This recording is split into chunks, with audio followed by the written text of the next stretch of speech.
നിങ്ങളുടെ കുട്ടികളെ LKG UKG പഠിപ്പിക്കുവാൻ നിങ്ങൾ താല്പര്യപ്പെടുന്നുണ്ട് എങ്കിൽ കിഡ്സ് ഏരിയ ഓൺലൈനിൽ LKG UKG ക്ലാസ്സസ് അവൈലബിൾ ആണ്.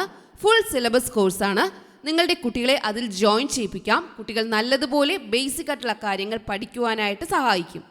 അതുപോലെ നിങ്ങളുടെ കുട്ടികൾക്ക് മലയാളം ഇംഗ്ലീഷ് വായിക്കുവാൻ നിങ്ങളുടെ കുട്ടികൾ ബുദ്ധിമുട്ടുന്നുണ്ട് എങ്കിൽ ഈസിയായി മലയാളം റീഡിങ്ങിനും ഇംഗ്ലീഷ് റീഡിങ്ങിനായിട്ടുള്ള ക്ലാസ്സസ് കിഡ്സ് ഏരിയ ഓൺലൈൻ നൽകുന്നുണ്ട്. അതിനായിട്ടും നിങ്ങൾക്ക് നിങ്ങളുടെ കുട്ടികളെ ജോയിൻ ചെയ്യിക്കാവുന്നതാണ്. Hindi letters, English alphabet, numbers, Malayalam basic letters, സ്വരാക്ഷരങ്ങൾ, വ്യഞ്ജനാക്ഷരങ്ങൾ, കൂട്ടക്ഷരങ്ങൾ, ചില്ലക്ഷരങ്ങൾ, ഇതുപോലുള്ള എല്ലാ ക്ലാസ്സസും കിഡ്സ് ഏരിയ ഓൺലൈനിൽ അവൈലബിൾ ആണ്. നിങ്ങൾ ചെയ്യേണ്ടത് ഇവിടെ നൽകിയിട്ടുള്ള വാട്സപ്പ് നമ്പറിൽ നിങ്ങൾക്ക് ആവശ്യമുള്ള കോഴ്സ് ഏതാണോ അത് നിങ്ങൾ മെസ്സേജ് അയയ്ക്കുക. അപ്പോൾ ഇവിടെ നിന്നും നിങ്ങളുടെ കോഴ്സിൻ്റെ ഡീറ്റെയിൽസ് അയച്ചു തരുന്നതാണ്. Hello children, welcome to kids area online.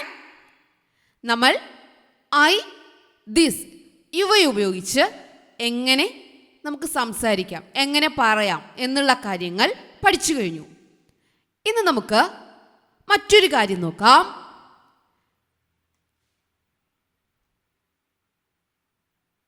ഇവിടെ നിങ്ങൾ കണ്ടോ, കഴിഞ്ഞ ദിവസം ടീച്ചർ പറഞ്ഞ ക്ലാസ്സിൽ 1 cat ഉണ്ടായിരുന്നത്. ഇവിടെയാണെങ്കിലോ 1 ആണോ? No, more than 1.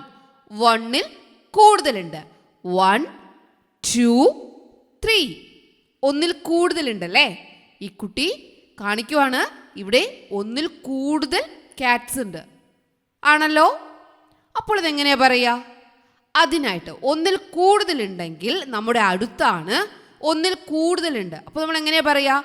ഇത് പൂച്ചകളാണ്, ഇത് കാറ്റ്സ് ആണ് എന്നാണ് പറയുക അല്ലേ? അപ്പോൾ അതിനായിട്ട് ഇവ എന്ന് പറയുവാനായിട്ട് നമ്മൾ പറയുന്നതാണ് ദീസ്. എന്താണ്? ദീസ്. ദീസ് എന്ന് പറഞ്ഞാൽ ഇവ, ഒന്നിൽ കൂടുതലുണ്ട് ഇവ. ദീസ് എന്ന് പറഞ്ഞാൽ ഇവ. ദിസ് എന്ന് പറഞ്ഞാൽ ഇത്. കഴിഞ്ഞ ക്ലാസ്സിൽ ടീച്ചർ പറഞ്ഞു തന്നായിരുന്നു, ഓർമ്മിക്കുന്നുണ്ടല്ലോ? These, these. ദിസ് അല്ല, ദീസ്. എങ്ങനെയാ? ദീസ്. എങ്ങനെയാ നിങ്ങൾ വായിക്കുക? ദീസ്. നിങ്ങൾക്ക് ടെക്സ്റ്റ് ബുക്കിൽ പഠിക്കാനുണ്ടല്ലേ? ദിസ് നിങ്ങൾക്ക് പഠിക്കാനുണ്ട്, ദീസും പഠിക്കാനുണ്ട്. ദീസ്. ദീസ് എന്ന് പറഞ്ഞാൽ ഒന്നിൽ കൂടുതലുണ്ട് എങ്കിൽ നമ്മൾ പറയുവാൻ ഉപയോഗിക്കുന്നതാണ് ദീസ്. എന്താണ്? ദീസ്. ഇവ. ദീസ് എന്ന് പറഞ്ഞാൽ ഇവ. ഓക്കെ. ദീസിൻ്റെ കൂടെ നമ്മൾ ചേർക്കുന്ന ഒരു വേർഡാണ് എന്താണെന്നറിയാവോ? ആർ. ആർ. നമ്മൾ ആം, ഈസ്, ഇവയുടെ മീനിങ് എന്താ പഠിച്ചേ? അർത്ഥം എന്തായിരുന്നു? ആകുന്നു, ആണ്. അതുപോലെ ആർ. ആറിൻ്റെ അർത്ഥവും ആകുന്നു, ആണ്. ആകുന്നു എന്നും പറയാം, ആണ് എന്നും പറയാം. ഇത് പൂച്ചകളാണ്, ഇവ പൂച്ചകളാകുന്നു എന്ന് പറയില്ലേ? അതുപോലെ ആർ. ദീസിൻ്റെ കൂടെ നമ്മൾ എന്താ ഉപയോഗിക്കുക? Are. These are. These are. ആറിൻ്റെ മീനിങ് എന്താണ്? ആകുന്നു അല്ലെങ്കിൽ ആണ്. ആറിൻ്റെ മീനിങ് ആകുന്നു അല്ലെങ്കിൽ ആണ്. ഓക്കെ. അപ്പോൾ നമുക്ക് നോക്കാം. ഇവിടെ നോക്കിയേ, 1, 2. 2 ducks. ഒന്നിൽ കൂടുതലുണ്ട്. അപ്പോൾ എങ്ങനെയാ നമ്മൾ പറയുക? These are ducks. What are these? ഇവ എന്താണ്? These are ducks. നിങ്ങളോട് ടീച്ചർ ചോദിക്കുവാണ്, ചിൽഡ്രൻ വാട്ട് ആർ ദീസ്? ഇതെന്താണ് അല്ലെങ്കിൽ ഇവ എന്താണ് എന്ന് ചോദിച്ചാൽ നിങ്ങൾ എന്താ പറയുക? These are ducks. These are ducks. Okay. അപ്പോൾ ദീസിൻ്റെ കൂടെ എന്താ ചേർക്കുക? ആർ. ദീസ് ആർ എന്നിട്ട് എന്താണോ അതിൻ്റെ പേര് പറയുക. ഓക്കെ. ഇവിടെ ടീച്ചർ എസ് കൂടി ചേർത്തിട്ടുണ്ട്. ഒന്നിൽ കൂടുതലുള്ളതിനാൽ എസ് കൂടി ചേർത്ത് പറഞ്ഞു. These are ducks. These are ducks. Okay. Next നോക്കാം. ഇതെന്താണ്? ബലൂൺ. ബലൂൺ ഒന്നിൽ കൂടുതലുണ്ടല്ലേ? അപ്പോൾ ബലൂൺസ്. ബലൂൺസ്. എങ്ങനെ പറയാ? What are these? These are balloons. What are these? ഇവ എന്താണ്? These are balloons. These are balloons. എങ്ങനെയാണ് നിങ്ങൾ പറയുക? These are balloons. ഓക്കെ, അപ്പോൾ നിങ്ങളുടെ ടെക്സ്റ്റ് ബുക്കിൽ നിങ്ങൾക്ക് പഠിക്കാനുണ്ട്. അപ്പോൾ നിങ്ങൾ എങ്ങനെ ആൻസർ നൽകുക? ഒന്നിൽ കൂടുതലുണ്ട് എങ്കിൽ these. Theseന്റെ കൂടെ എന്താ വരിക? are.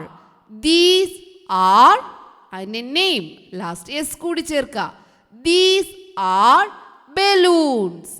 These are balloons. Okay, next നോക്കാം. മാംഗോ. മാംഗോസ് ഒന്നിൽ കൂടുതലുണ്ട്, അപ്പോൾ mangoes. What are these? These are mangoes. Very good. എങ്ങനെയാ പറയാ? These are mangoes. അപ്പോൾ നിങ്ങളുടെ വീട്ടിൽ ആരെങ്കിലും വരുവാണ്, അപ്പോൾ അവർക്കറിയില്ല ഇതെന്താണെന്ന്. അപ്പോൾ അവർ ചോദിക്കും വാട്ട് ആർ ദീസ്? ഇത് എന്താണ്? അപ്പോൾ നിങ്ങൾ എന്താ പറയാ? These are mangoes. These are mangoes. These are mangoes. ഇവ എന്താണ്? മാമ്പഴമാണ് അല്ലേ? നെക്സ്റ്റ് നോക്കാം. The rats. Rats. What are these? ഇവ എന്താണ്? These are rats. These are rats. These are rats. ഇവ എലികളാണ്. These are rats. അപ്പോൾ നമ്മൾ എന്തൊക്കെ പഠിച്ചു? I പഠിച്ചു. I am. Thisനോടൊപ്പം this is. Theseനോടൊപ്പം these are. Okay, ഓർമ്മയുണ്ടല്ലോ? ഈ ക്ലാസ്സുകൾ ഇതിന് മുൻപ് ടീച്ചർ എടുത്തിട്ടുള്ള ക്ലാസ്സുകൾ നിങ്ങൾ പ്ലേലിസ്റ്റിൽ നോക്കിക്കഴിഞ്ഞാൽ നിങ്ങളുടെ പാരൻറ്റ് നിങ്ങളെ ഹെൽപ്പ് ചെയ്യും. ആ ക്ലാസ്സസ് കാണുക. അപ്പോൾ എല്ലാ പോർഷൻസും കറക്റ്റായിട്ട് മനസ്സിലാകും. Okay, okay children, bye bye, thank you.